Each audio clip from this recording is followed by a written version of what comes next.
Hello, Jeremy Blake here, Reality Training. And this is a how-to guide, and it is my guide on how to sell. So I had a request in saying someone asking me, can you tell me how to sell? Well, that would take rather a long time. So I thought about the best way of doing this, and keeping to the format of the how-to guides, I'm going to give you my 7 tips. And some of them are, it's not a sales structure I'm giving you. It's not a linear system or a process. They are absolutely key principles, if you like. Some of them are skills. Some of them today you're tuning and you might acquire new knowledge. And I hope they also, with that wonderful third intervention, change your attitude to some of the aspects of your sales process, your sales approach. So my credibility is I was, having been an actor, not that successful, I became a very successful salesperson, which was a good thing. And I had my career period of time with a company called Yellow Pages. And that was once a wonderful thing, a directory business.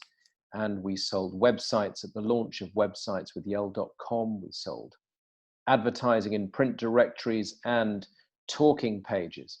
They were glorious days. Then Google was invented and became the most successful directory of all time. And I went on to other things. I started a design agency with Mike and Jason. And then Bobby and I started Reality Media, which evolved into Reality Training. And now for the last 18 years, I've been running a training and development business, helping people sell, serve, lead, and manage. So let's get on with it. You want the tips, you want the ideas, how to sell. Number 1, research. Actual research. This is the road you must travel down first. And it's to find out what they actually do. They don't sell tables, oh no, no, no, how dare you. These are tables with a mahogany base and oak legs that come from French, I was going to say orchards, French forests, whatever it is. You're in training. No, no, no. We are in this type of training with this type of customer. And people might spend a couple of minutes on research. You've got the internet, you've got records to look at. People don't even understand what they actually do. The second thing is, who are their best customers? Oh, we sell to all types, really. Well, you shouldn't, unless you're an absolute mass market commodity, that's fine. But most people have a type of customer that's more profitable. They want more of those. So it's who are your best customer. It's more than just demographics and psychographics. Yes, it could be a woman. Yes, she might be 55. Where does she live? What does she spend? What are her habits? All of that. They want more of those because that's what turns their business over the most, whether they're a business customer or a consumer. And finally, where do they add value? So if they are in the production of a service, or they manufacture a product, or they distribute a product, where are they really adding value into somebody's life? By having our services, we give them this. You've got to do some of your pre-work on that. So there's 2 types of research: pre-research and then live research, which actually is asking questions and selling. So number 1, research, very important. Not just me, but any of the great advertising people, marketing people go on about this, because this is where you do the work. Find out what they do and who they do it with and how they do it. Next thing is, how does what I have give them more? And you've got to work on this, or it's going to be death of a salesman for you. It's not all about you. No one cares about you. No one cares about your products and services. They care about themselves. They're inherently selfish. They might not be selfish. They might be worried about their employees, their stakeholders, and so on. So how does what you have, your service, your product, give them tremendous value? In what way does it improve a manufacturing process, an ingredient, an outcome, makes their job easier, makes it easier to produce something, enables them to distribute something quicker, ship something quicker? How is it sustainable? No one wants to buy one-hit wonders. I mean, if you're selling a consumable, then great, by using this consumable each time at this stage in the process, you get this reaction. But if you're selling a service, it's got to be sustainable in offering some kind of behavioral change, or an uplift somewhere that has some lasting factor.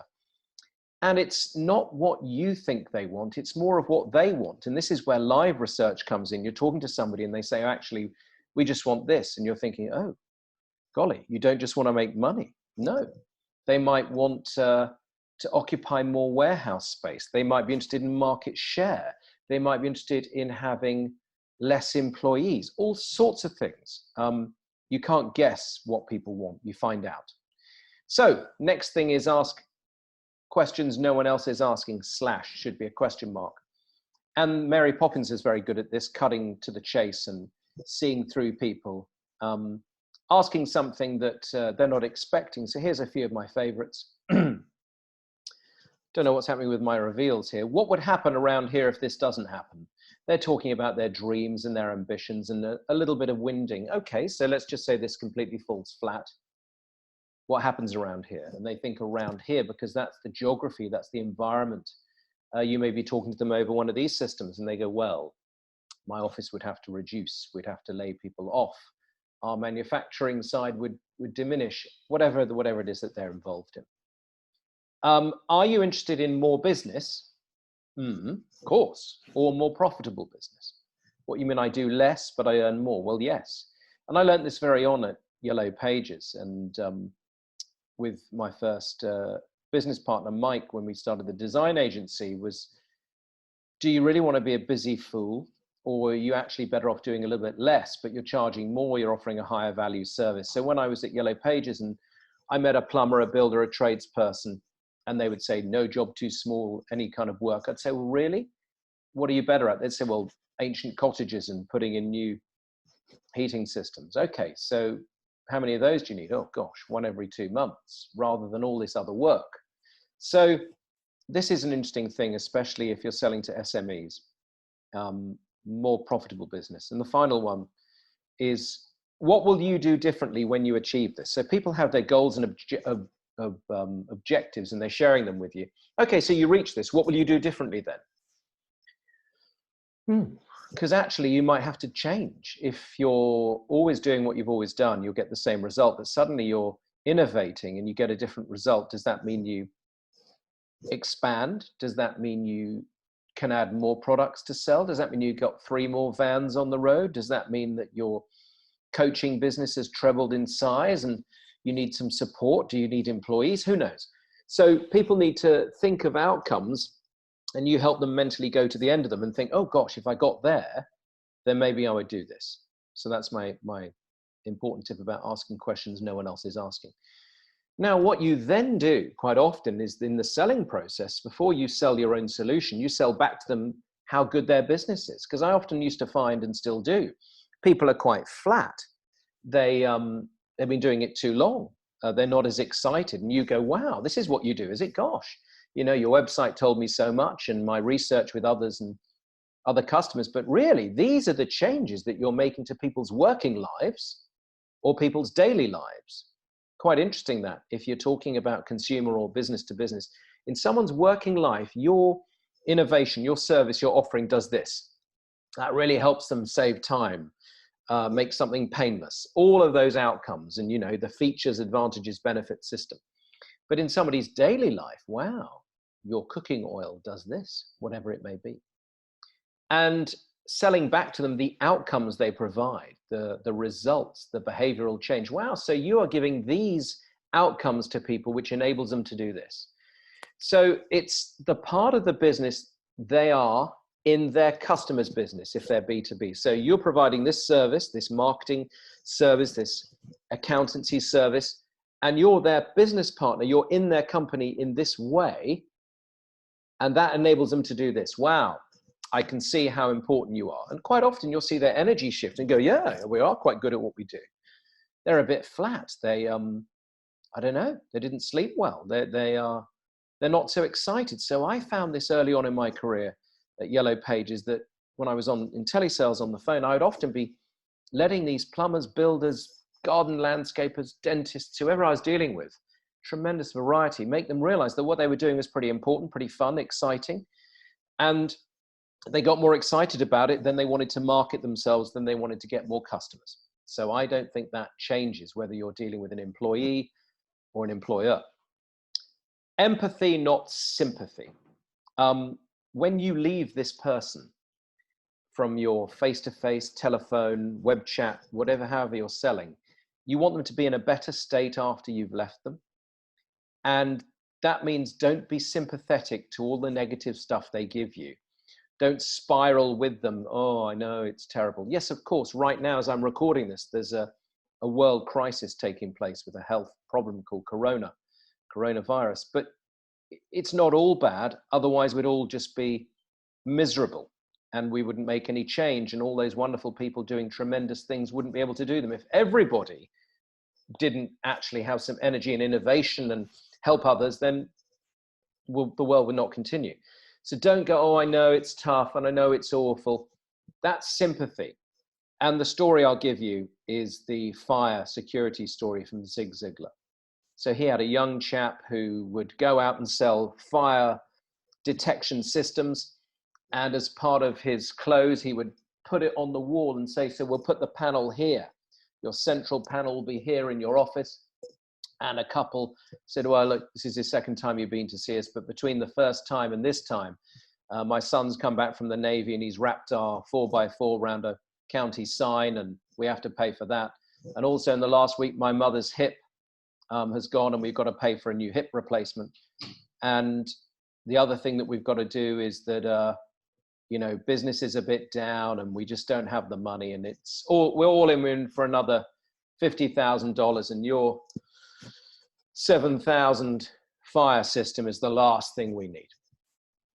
So this young person goes, okay, so your son's damaged the sign and your mother's hip, I'm really sorry to hear about that. She's got to have a new hip, well, at least be a better hip, that's great. And business is down and you think you're already in for about 50,000. And you know, you've got your vans parked out there and these are all your company buildings. So fire, under any circumstances, would be a dreadful thing to happen to you right now. But if you had a fire now, it would wipe you out. And that, I think, is my favorite story on empathy, that you're understanding, but you're not sympathizing with them. By buying the right protection, if that person had a fire and lost his fleet of cars and buildings and manufacturing went up the smoke, that'd be it, game over. So the extra $7,000 or whatever it is to buy the system was the worthy investment.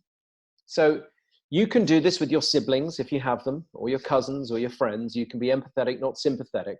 Your best friends are empathetic. They're not sympathetic. They don't spiral with you. They say, okay, there are other fish in the sea. They talk about your relationships. So empathy is vital for a good salesperson.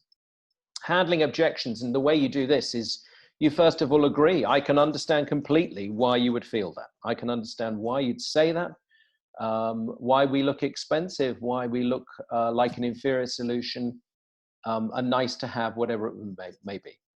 Because before you got involved and did your training and became part of this business, you could see that. And this soft guards people. You're not defending people, and it shows that you have empathy again and that you have an ability to be trustworthy, because you're only selling something to somebody because you believe it's going to help them anyway. Otherwise, you're not a salesperson. This enables you then to move forward to isolate their real concerns. So it's not this, it's really this, is it? Okay. And then what your job is to do is to show that with all the risks involved, that you're a new vendor, you're a new company, you're a new product, solution, service, that the risk set against the rewards is incredibly low.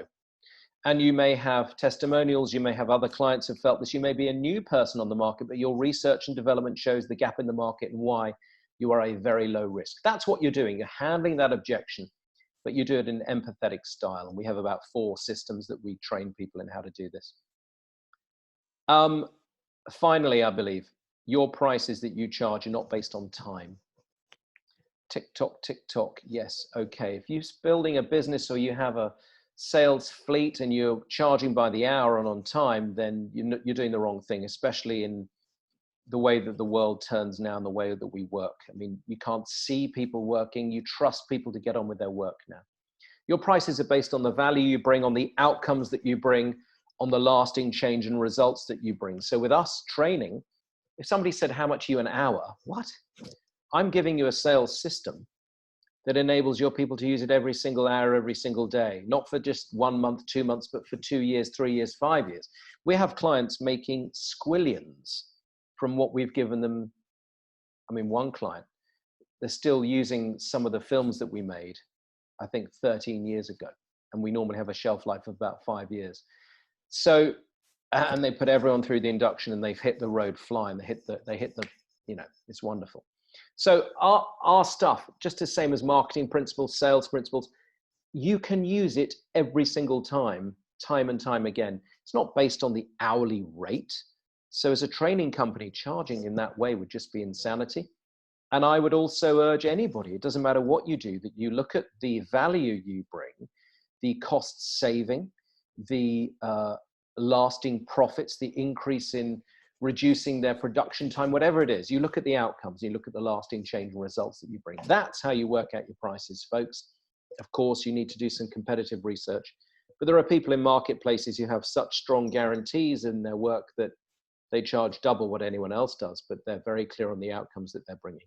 So I hope that's been helpful. I'll run them from the top. Research. How does what I give them more? Ask questions no one else is asking. Sell back to them their business. Get them fired up again. I seem to have put that in twice. Do it twice. Why not? Empathy, not sympathy. This is vital. Handle their objections, and your prices are not based on time. So these are my tips, folks. And if you want any more support and resources, get more free things from us, go to our social media pages, read our newsletter, Think Reality, that goes out every other week. We've got 2 YouTube channels. Email me for a sample chapter. I can look at your email, and if you're in sales or management, I'll send you a chapter. And if you like it, you can go ahead and get that on Kindle. Audio book coming soon. We are available for coaching, consultancy, training, development. This is us. We make human beings better. And you can email Anne, operations manager there, or give her a bell. Anne@realitytraining.com. 01580 720 377. Jeremy Blake, and those were my tips on how to sell. Thank you for watching this reality training how-to guide. You've had Jeremy Blake from Reality Training, results through inspiration.